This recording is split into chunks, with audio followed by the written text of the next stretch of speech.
រឿងធនិញ្ជ័យនិងការលក់ផ្សែងវគ្គទី1ការកេងប្រវ័ញ្ចរបស់សេដ្ឋីកំណាញ់កាលពីព្រេងនាយមានសេដ្ឋីម្នាក់មានចិត្តកំណាញ់និងលោភលន់ជាខ្លាំងសេដ្ឋីនេះតែងតែរកល្បិចកលដើម្បីកេងចំណេញពីអ្នកស្រុកក្រីក្រថ្ងៃមួយសេដ្ឋីបានឃើញអ្នកភូមិម្នាក់កំពុងដុតត្រីចម្អិនអាហារនៅក្បែររបងផ្ទះរបស់ខ្លួនក្លិនត្រីអាំងដ៏ឈ្ងុយឈ្ងប់បានហើរចូលទៅក្នុងផ្ទះសេដ្ឋី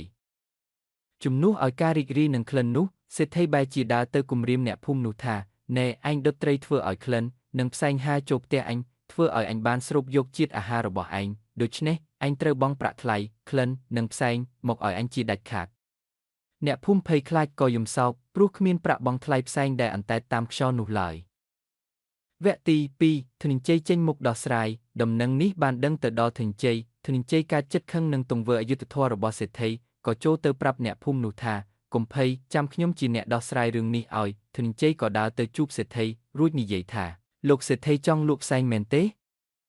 ល្អណាស់ខ្ញុំនឹងទិញផ្សែងនិងក្លិនពីលោកសេដ្ឋីវិញហើយខ្ញុំក៏មានផ្សែងវិសេសម្យ៉ាងចង់លក់ឲ្យលោកសេដ្ឋីវិញដែរសេដ្ឋីឮថាមានរបស់ប្លែកនិងចង់បានប្រាក់ពីធនិញ្ជ័យក៏យកព្រមភ្នាល់គ្នាភ្លាមធនិញ្ជ័យប្រាប់ថាបើលោកសេដ្ឋីចង់បានប្រាក់ថ្លៃផ្សែងលោកសេដ្ឋីត្រូវ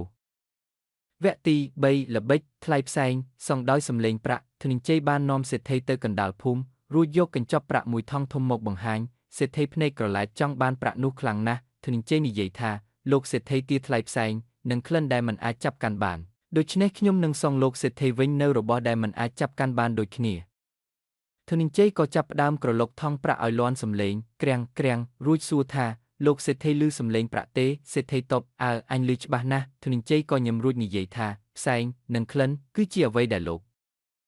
វគ្គទី4ការលក់ផ្សែងច្រកបំពង់សេដ្ឋីខឹងខ្លាំងណាស់ដែលចាញ់ល្បិចធនិញ្ជ័យក៏ចង់បោកធនិញ្ជ័យវិញដោយទិញផ្សែងវិសេសដែលធនិញ្ជ័យអួតធនិញ្ជ័យបានយកបំពង់ឫស្សីមួយដែលបិទជិតរួចប្រាប់ថានៅក្នុងនេះមានផ្សែងមន្តអាគមបើលោកសេដ្ឋីយកទៅបង្ហុយក្នុងផ្ទះវានឹងធ្វើឲ្យមាសប្រាក់ហូរចូលដូចទឹកសេដ្ឋីជឿស្លុងក៏ទិញក្នុងតម្លៃថ្លៃធនិញ្ជ័យប្រាប់ថាតើតែលោកសេដ្ឋីចូលទៅក្នុងបន្ទប់បិទឈឹងរួចអុជវាបង្ហុយទើបវាស័ក្តិសិទ្ធិសេដ្ឋីធ្វើតាមលុះអុជផ្សែងនៅក្នុងបំពង់នោះដែលធនិញ្ជ័យដាក់សុទ្ធតែម្ទេសក្រៀមនិងកំទេចម្រេចវគ្គទី5បញ្ចប់នឹងមេរៀនសិលធម៌អ្នកស្រុកផ្អើលមកមើលនិងសើចចំអកឲ្យសេដ្ឋីកំណាញ់យ៉ាងខ្លាំងធនិញ្ជ័យសើចរួចនិយាយថាលោកសេដ្ឋីចូលចិត្តលក់ផ្សែងនិងទារថ្លៃផ្សែងណាស់មែនទេឥឡូវលោកសេដ្ឋីបានស្គាល់រសជាតិផ្សែងដែលខ្លួនឯងចង់បានហើយមែនទេសេដ្ឋីខ្មាស់គេខ្លាំងណាស់ក៏រៀងចាលលែងហ៊ានដើរបោកប្រាស់ទារថ្លៃក្លិននិងផ្សែងពីអ្នកស្រុកទៀតឡើយ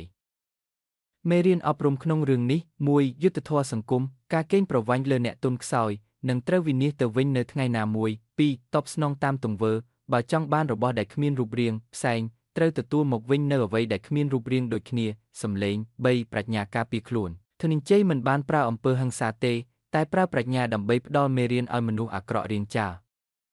សូមបងប្អូនជួយចុច Subscribe និងចុចកណ្ដឹងផងសូមអរគុណបងប្អូនទាំងអស់ទុកជាមុន